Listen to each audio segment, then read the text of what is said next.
Hello friends, welcome back to my channel.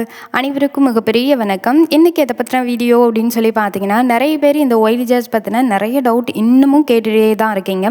உங்களுக்கான தெளிவான விளக்கத்தை தான் இந்த வீடியோவில் கொடுத்துருக்கேன். உங்கள் ஓவலேஷன் நாட்களுக்கு முன்னாடி பின்னாடி என்ன மாதிரி வெள்ளைப்படுதல் இருக்கும், எப்படி இருந்தால் கரு பதிதலை உணர்த்தக்கூடிய அறிகுறியாக இருக்கும், கரு உருவாகி இருந்தால் உங்களுக்கு ஏற்படக்கூடிய வெள்ளைப்படுதல் எப்படி இருக்கும், இதை பற்றின டீட்டெயில் இன்ஃபர்மேஷனை இந்த வீடியோவில் கொடுத்துருக்கேன். வீடியோ ரொம்ப யூஸ்ஃபுல்லாக இருக்கும். கடைசி வரைக்கும் பாருங்கள். நம்ம சேனலை ஃபர்ஸ்ட் டைம் பார்க்குறீங்கன்னா மறக்காமல் சேனலை சப்ஸ்கிரைப் பண்ணிக்கோங்க. நம்ம சேனலில் மெம்பர்ஷிப் அப்படிங்கிறது ஓப்பன் பண்ணியிருக்கேன். அதோடைய லிங்க் கீழே டிஸ்கிரிப்ஷனில் சேனல் ஜாயின் லிங்க்னு கொடுத்துருக்கேன். அதோடைய பெனிஃபிட் உங்களுக்கான தனிப்பட்ட ப்ரெக்னன்சி டிப்ஸ் வீடியோஸ் வரும் அண்ட் உங்களுடைய கமெண்ட்க்கு ஃபர்ஸ்ட் ப்ரியாரிட்டி இருக்கும். மறக்காமல் அதில் ஜாயின் பண்ணிக்கோங்க. ஓகே, வாங்க வீடியோக்குள்ளே போகலாம். முதல்ல வெள்ளைப்படுதல் அப்படிங்கிறது கர்ப்பப்பை அதை சுத்தம் பண்ணி வெளியேற்றக்கூடிய ஒரு கழிவு தான் வெள்ளைப்படுதல் அப்படிங்கிறது. எப்படி நம்ம உடம்புல இருந்து உமிழ்நீர் வாயில் சுரக்குதோ, அதே மாதிரி வியர்வை உடம்புல சுரக்குதோ, அதே மாதிரி கர்ப்பப்பையிலேருந்து சுரக்கக்கூடிய ஒரு பொருள் அப்படிங்கிறது தான் வெள்ளைப்படுதல் அப்படிங்கிறது. இது நல்லதா கெட்டதான்னு கேட்டிங்கன்னா நல்லது தான். கர்ப்பப்பை ஆரோக்கியமாக இருக்கிறத நம்மளுக்கு ரிஃப்ளெக்ட் பண்ணக்கூடியது. நிறைய பேர் எனக்கு வெஜினலில் இது வரைக்கும் வெள்ளைப்படுதல் வந்ததே இல்லைன்னு சொல்கிறீங்க.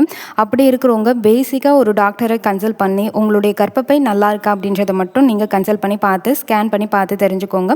மற்றபடி உங்களுக்கு எந்தவித பிரச்சனையும் கிடையாது. ஏன்னா வெள்ளைப்படுதல் வரல அப்படின்ற பட்சத்தில் உங்களுடைய கர்ப்பப்பை ஆக்டிவாக இருக்கா இல்லையா அப்படின்றது நம்மளுக்கு தெரிஞ்சுக்கணும் இல்லையா. ஏதாவது ஆக்டிவ் இல்லாமல் ஏதாவது அப்செட் ஆகிற மாதிரி ஒரு சில விஷயங்கள் உங்களுடைய கர்ப்பப்பையில் இருந்தால், சிஸ்ட்டு, பாலிப்ஸு அந்த மாதிரி இருந்தால் கூட ஒரு சில நேரங்களில் ட்ரைனஸ் வர்றதுக்கு வாய்ப்பு இருக்குது.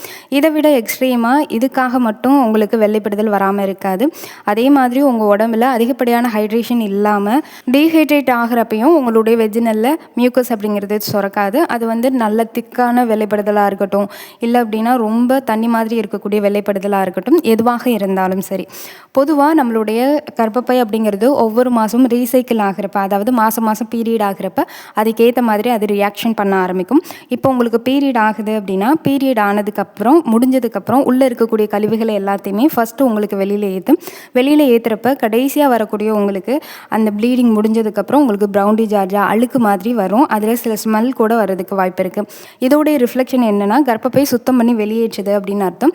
இதுக்காக நீங்கள் கவலைப்பட வேண்டிய அவசியம் கிடையாது. பீரியட் ஆகி நீங்கள் 4வது நாள், 5வது நாள், 6வது நாள் இந்த நாட்களில் ப்ரௌன் டிசார்ஜா ஒரு வித ஸ்மெல்லோடு உங்களுக்கு ஒய் டிசார்ஜ் வருது அப்படின்னா அது பீரியடோடைய சைட் எஃபெக்டாக உங்களுக்கு வரக்கூடியது. அதுவே உங்களுக்கு அதிலிருந்து கருமுட்டை வளர்ச்சிக்கு என்ன மாதிரி வெள்ளைப்படுதல் படும் அப்படின்னு சொல்லி பார்த்தீங்கன்னா, அடுத்தது உங்களுக்கு லைட்டாக லோஷன் மாதிரி உங்களுடைய வெள்ளைப்படுதல் மாறும். அப்புறம் லைட்டாக பிசுபிசுப்பு தன்மையோடு மாறுறதுக்கு முயற்சி பண்ணிகிட்டு இருக்கும். ஈரப்பதம் உருவாகி லைட்டாக லோஷன் மாதிரி வந்துட்டுருக்கிறது. உங்களுடைய 10 நாட்களுக்கு மேலே உங்களுக்கு வெள்ளைப்படுதல் அப்படிங்கிறது லைட்டாக பிசுபிசுப்பு தன்மையாக இருக்கிறதுக்கு வாய்ப்பு இருக்குது. இந்த பிக்சரில் ஃபர்ஸ்ட் பிக்சர் பாருங்கள். கருமுட்டை வளர்ச்சிக்கான உங்களுடைய வெள்ளைப்படுதல் அப்படிங்கிறது இப்படி தான் இருக்கும். இந்த மாதிரி உங்களுக்கு இல்லை வெள்ளைப்படுதல் லைட்டாக உங்களுக்கு அந்த வெஜினல் அளவுக்கு மட்டும்தான் இருக்குது. ஆனால் ஒரு வித ஈரப்பதம் இருக்குன்னா அதுவுமே உங்களுக்கு நல்ல அறிகுறி அப்படிங்கிறது தான். இதோட தொடர்ச்சியாக அந்த அப்படி வளர்ந்துருக்கக்கூடிய கருமுட்டை ரிலீஸ் ஆகிறப்ப உங்களுக்கு அந்த ஓவலேஷன் சமயங்களில் லைட்டாக பிசுபிசுப்பு தன்மையாக இருந்தது நல்லாவே பிசுபிசுப்பு தன்மையாக உங்களோட வெஜினல்லேருந்து வரும்.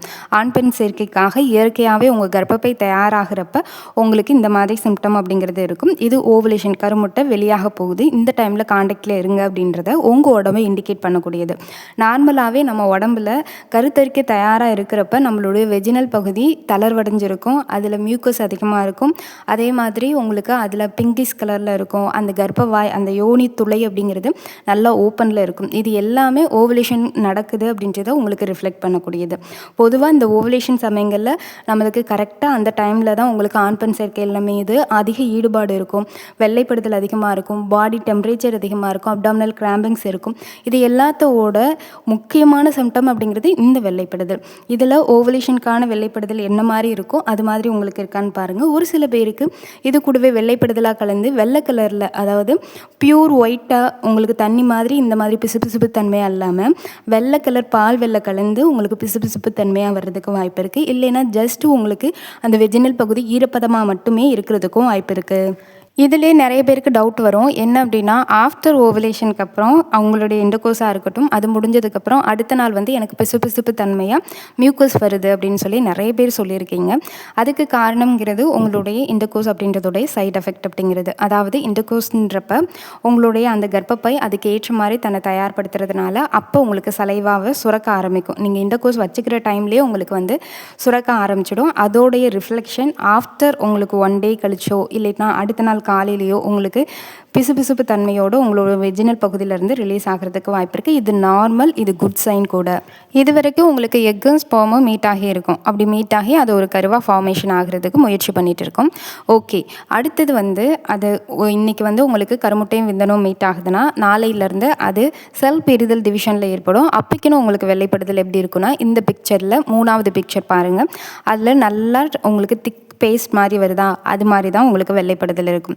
பொதுவாக இது மாதிரியே உங்களுக்கு எல்லாருக்குமே அமைஞ்சிருமான்னு கேட்டிங்கன்னா ஒரு சிலருக்கு அமையாது. எப்படின்னு கேட்டிங்கன்னா, ஒரு சிலர் ஆஃப்டர் ஓவலேஷனுக்கு அப்புறமும் இன்டர்கோர்ஸ் இருக்கலாம். அதனால உங்கள் வெள்ளைப்படுதலில் மாற்றம் ஏற்படும். உள்ளே போன எல்லா விந்தணுக்களும் உள்ளே ஸ்டோர் ஆகாது, திரும்ப ரிட்டன் வெளியில் வந்து தான் ஆகணும்.